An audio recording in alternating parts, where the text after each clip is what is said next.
While we are already feeling the devastating impact of human-caused climate change, governments continue to fall short on making and executing emission pledges that will help toward further warming. So, what will our world look like in the next 30 to 80 years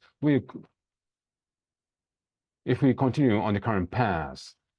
While it's impossible to know exactly how the next decade will unfold, scientists and climate experts have made projections factoring the current state of affairs. This future we are about to describe is bleak, but remember, there is still time to ensure it doesn't become a reality. It's 2050, we've blown past the 1.5-degree target the world leader promised to stick to. The Earth has warmed 2 degrees since the 1800s. The Earth has warmed 2 degrees since the 1800s, when the world first started burning fossil fuels in mass scale.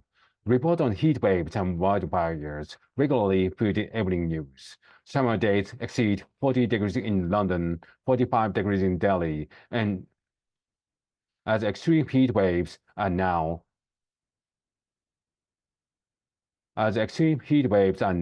8 to 9 times more common. These high temperatures prompt widespread blackouts as power grids struggle to keep up with energy demands needed to properly cool homes. Ambulance sirens blare through the night, carrying patients suffering from heat stroke, dehydration, and exhaustion.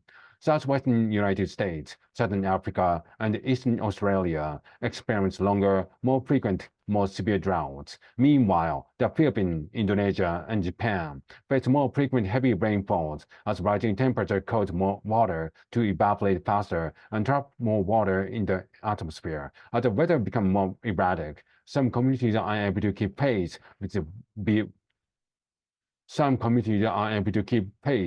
rebuilding was constantly destroyed. Many moved to cities when they face housing shortages and lack of jobs.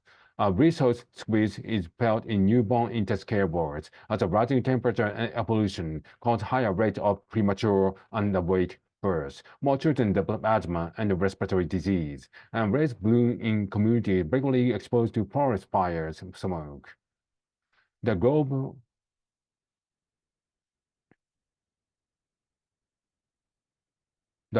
emissions added to the atmosphere each year finally start to level off thanks to government action, but it's too late. We failed to reach net zero in time. As a result, by 2100, the Earth has warmed another 0.5 and 1.5 degrees. Over half our remaining glaciers have melted. As the sea heats up, its volume increases due to thermal expansion. Together, this elevates sea level by well over a meter. Entire nations like Marshall Islands and Tuvalu are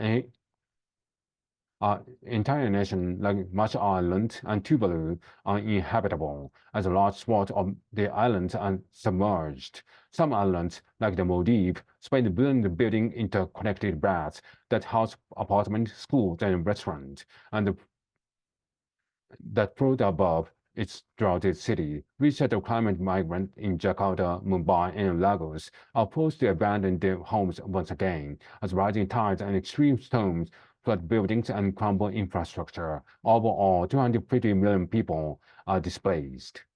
One affluent cities like New York and Shanghai attempt to adapt, elevating buildings and roadways. 10-meter tall seawalls line the city's coast. Children learn about the extinct sea life, which once inhabited the ocean reef, all which have vanished, thanks to rising surface water temperatures. Grocery prices skyrocket as food and water scarcity touch all communities. Fruit and products long grown in tropics and subtropics rarely show up on shelves as intense heat waves paired with increasing humidity make it deadly for farmers to work outdoors. Unpredictable heat waves, droughts, and floods cripple small-scale farmers in Africa, Asia, and South America, who previously produced one-third of the world's food. Hundreds of millions of people are pushed into hunger and famine. Climate prediction can feel overwhelming and terrifying. Yet many of these experts responsible for these assessments remain optimistic. Since countries have first begun taking steps to lower their emissions, warming projections have shifted downwards. In less than a decade, we reduced our projected emissions. In less than a decade, we reduced our projected emissions. In less than decades, we reduce our projected emission rates so that we no longer on track to hit nearly 4 degrees of warming. So that we are no longer on track to hit nearly 4 degrees of warming. Policies that invest in renewable energy sources, cut fossil fuel production, support electric transportation, protect the forest, and regulate industry can help mitigate the worst effects of climate change. But climate experts have also stressed that current policies and pledges don't go far enough in speed or scale. Enacting real change will require both solution, innovation, and collective actions. There is still time to rewrite our future, and every tenth of a degree counts.